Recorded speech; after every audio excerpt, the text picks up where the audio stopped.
In 1984, Julian Lennon attempted to use home videos in his music video, but Yoko Ono's lawyers immediately blocked it. That was just the beginning of everything. For decades, she controlled everything that had to do with John Lennon's name. Julian fought back in court twice, spending years and millions. But one moment in 1998 broke him completely, when he found out Yoko had lost $20 million of the estate in bad investments while refusing to share anything with him. Today, Julian reveals why he'll never forgive her and what John really said before he died. Julian Charles John Lennon was born at 6:50 in the morning on April 8, 1963, at Sefton General Hospital in Liverpool, weighing just under 8 pounds. That same week, his father's band, the Beatles, hit #1 with Please Please Me. John wasn't there. He was playing a club in London when his wife, Cynthia, went into labor. 3 weeks later, manager Brian Epstein stood as Julian's godfather. The press showed up, and the baby was photographed like a Beatles prop. When John finally saw his son, he reportedly said, "Who's going to look after it? Not him. Not my son, just it." Cynthia quietly listed John's job on the birth certificate as musician, not Beatle. It didn't help. Fans tracked down their home in months, and they had to install gates. Julian was named for John's mother, Julia, who was hit by a car and killed when John was 17. His middle name, Charles, came from Cynthia's father. John wasn't happy about it. "A compromise I didn't want to make," he called in a 1964 letter to his Aunt Mimi. That letter later sold for $28,000 in 2012. Years later, John admitted something worse. Julian had been conceived in a hotel room after too much whiskey. He wasn't planned. He wasn't wanted. Beatles press officer Tony Barrow once said that John even considered adoption, but Epstein stepped in with money to keep the family together. John later told a therapist that becoming a 22-year-old father had been his biggest mistake. When Julian was 6 months old, he was laid on a blanket during a Beatles photo shoot at Abbey Road. The band stood around him for a shot that ended up in magazines around the world. John barely looked at the baby. One unpublished photo showed him holding Julian stiffly with a grimace, while Cynthia was the one calming him between flashes. By his first birthday, Julian had appeared in 34 Beatles-related publications, all without permission. Cynthia tried to sue one of the magazines, but the court dismissed the case because minors had no rights to their own image. At 18 months, Julian's first word wasn't mama or dad. It was Beatles. He heard the records playing nonstop. Sometimes he'd point at the TV and yelled at strangers with guitars. Every evening around 6 o'clock, he waited at the window, hoping John would come home. He rarely did. A neighbor said Julian would scream when a car pulled up, then cry when it wasn't his dad. By age 2, he could recognize John's voice on the radio better than in person. Cynthia wrote that it broke her heart. When she told John, his only response was, "He'll get over it." In 1965, John filled more than 20 notebooks with little cartoons of Julian. Julian with guitars, Julian with a mop-top haircut. But he only actually spent 11 days that year with his son. Cynthia's housekeeper wrote in her diary that John had started using heroin and was often distant even at dinner. One of the sketches was of Julian at age 21, holding a syringe, a chilling prediction, one biographer would later say. Cynthia found these drawings in 1967. John explained to her it was dark humor. The notebooks remained hidden until 1996, when they resurfaced in a legal fight over the estate. In court records from 1970, John told Cynthia that Julian came too early for his rock and roll lifestyle. A psychologist testified that John showed signs of narcissistic parenting, putting his art and identity before his child. Some insiders said John once considered sending Julian to boarding school at age 2. Cynthia threatened to tell the press, and the idea was dropped. During Beatles meditation sessions in India, John told Paul that Julian was his karmic punishment. Paul later confirmed it in an interview. Julian didn't hear about that until years later. It crushed him. In November of 1966, John went to a small art gallery and met Yoko Ono. She had a blank canvas on display, and John paid 5 shillings to hammer a nail into it. That small act started something that tore the family apart. Within weeks, John was calling Yoko late at night while Cynthia slept.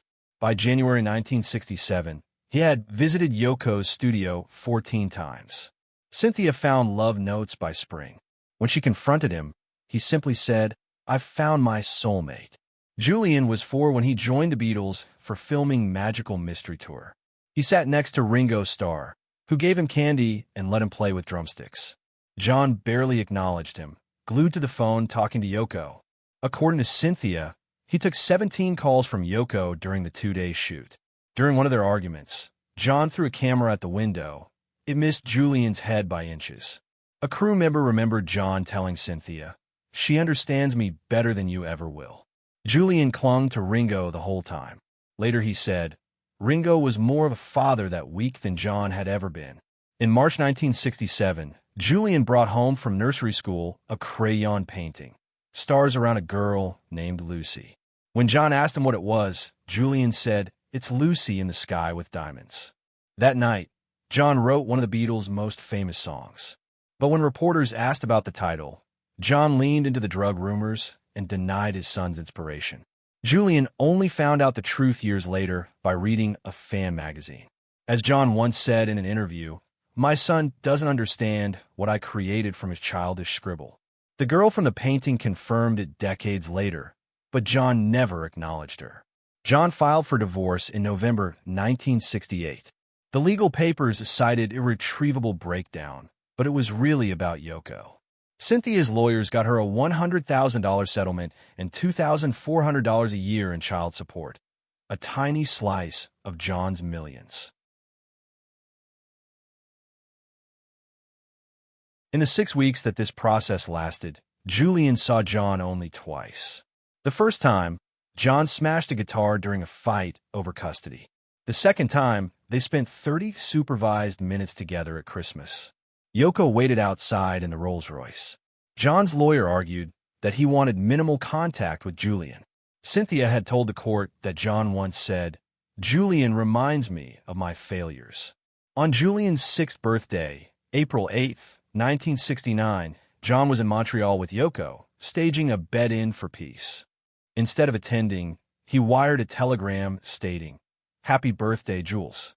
Sorry, busy with peace. Love, Dad." It came after the party was over. Julian cried for 3 days, Cynthia said later. During that week, John gave 134 interviews, yet didn't call his son once. A secretary at Apple Corps later said John had written a much longer message, but Yoko had persuaded him to pare it down to almost nothing. The next 3 birthdays were similarly marked with telegrams. No calls, no visits. During the divorce, several people heard John say, "Julian was not really my real son, just biology." When Yoko became pregnant, John fully embraced her daughter from a previous marriage. The worst came in 1980, just weeks before John's death, in a Playboy interview, where he said Julian was a Saturday night thing, and that Sean, his son with Yoko, was the real one planned, wanted, loved from conception. Julian read that at age 17. It broke something in him. Later, Yoko used that interview to explain why Sean deserved more, $50 million compared to Julian's $20 million. John's brother-in-law confirmed he had heard the "not real son" phrase more than once, and even had it on tape. In the spring of 1981, Julian Lennon was just 18 when Atlantic Records offered him a deal. It all began with simple demos he'd made in Weybridge using a basic 4-track Tascam setup at home. Producer Tony Dimitriades heard something in those raw recordings. Soon, Julian found himself recording his debut album Velat at George Martin's Air Studios in Montserrat. The sessions weren't cheap, $400,000, and the production was grand, with a 12-member gospel choir going for that rich, full sound Phil Spector made famous. The song Velat came from a quiet place, his mother Cynthia's countryside cottage, where Julian had retreated after the murder of his father, John Lennon. The lyrics spoke to that solitude. During recording, producer Phil Ramone made him do 47 vocal takes of the title track. At one point, Julian broke down in tears, overcome by memories of John's harsh critiques. 8 months were spent mixing the album. Julian personally reviewed and approved 156 edits. Atlantic saw huge potential and invested $1.2 million in marketing, banking on the Lennon legacy. The album came out on October 17th of 1984. It debuted at number 17 on the Billboard 200, selling 143,000 copies in its first week, a record for a British solo debut that year. At the end of December, it had gone platinum in the US, with over 1 million copies sold and 2.4 million globally. The single Too Late for Goodbyes climbed to number 5 on the Billboard Hot 100. Julian directed its music video himself, using childhood footage that Cynthia had given him, even though Yoko Ono tried to stop it with legal threats. MTV played the video 47 times that November. Critics said his voice was hauntingly similar to John's. Rolling Stone called it inheriting the DNA of genius. By the end of the year, Julian was taking in $780,000 in royalties. The project grossed Atlantic a total of $3.8 million in revenue. In February of 1985, he was nominated for Best New Artist at the Grammys, but he lost to Sade. Things got heated backstage. Madonna was furious with him because of a quote he gave to Smash Hits where he said her song Material Girl was vapid. She felt he was riding on his father's coattails. He shot back with anger, shouting, until security interceded. The headlines ran for 3 days. Though Julian's album outsold Sade's in the US by 340,000 copies, his loss brought increased talk of an industry backlash against the Lennon name. Julian launched his North American tour in April 1985, starting in Boston. Tickets sold fast. The Roxy Theater